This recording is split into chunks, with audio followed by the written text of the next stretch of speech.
Dan Crenshaw, he's a guy. He's just a guy, and he doesn't let emotion cloud his thing like, let's say, like AOC does. He doesn't let emotion influence the way he moderates a Facebook group. That's right.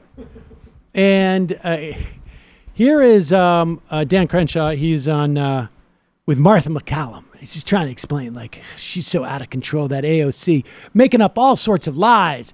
Poor timing on this one, Dan Crenshaw.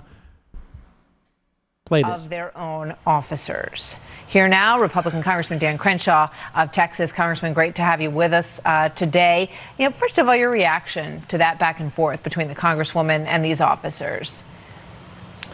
It's sad to see. She's getting bolder with her lies on this. And this is what's actually happening. And this is what the American people need to understand. People like AOC are operating off of a false premise, and it's deliberately designed to misinform the American people for her own political ends, right? Remember, first there was no crisis at all, okay? Then it was a manufactured crisis. Then it was a crisis completely created by Trump. Then there were concentration camps. Then Pause it for 1 second. Now, everything he's just outlined, I hope I don't have to point out exactly the trajectory of what happened. There was no crisis. Then there was a manufactured crisis, the manufacturing of the crisis. And then at the end of the manufacturing process, there was, in fact, a crisis that was created by Trump.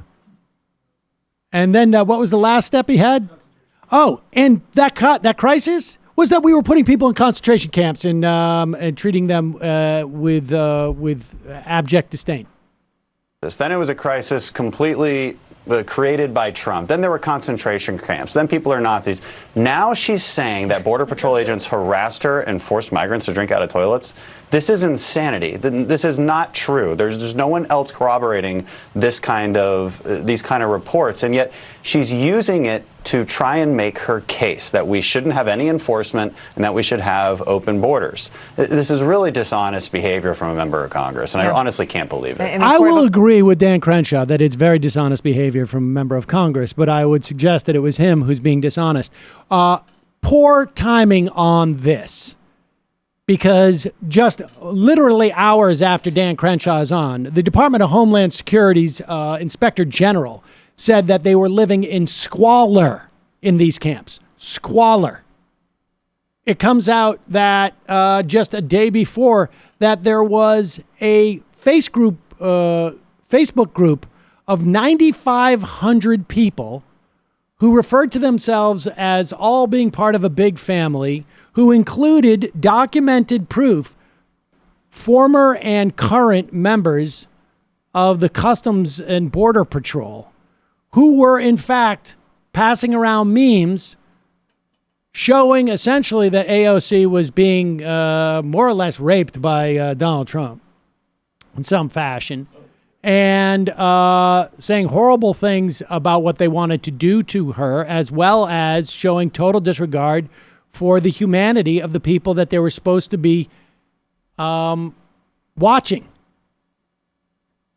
So Dan Crenshaw's really struck out here, and a kudos to Martha McCallum for basically showing absolutely no indication that she was aware of any of these things when she did not question anything that he was saying. We should also, I'm just going to replay this little part here, Brendan. Created by Trump. Then there were concentration camps. Then people are Nazis. Who did AOC call Nazis? No one. So is Crenshaw just giving us a little bit of a sneak peek here for the plan? Yeah, he's been right so far. Right. This is disturbing. Is he jumping the gun? Because so far he's actually given a really accurate timeline, as you pointed out, of what's happening. I don't know. Maybe refer back to Dan Crenshaw's Facebook groups. Crisis. Then it was a crisis completely created by Trump. Then there were concentration camps. Then people are Nazis. Yeah. That's the way it works. That's the way it works.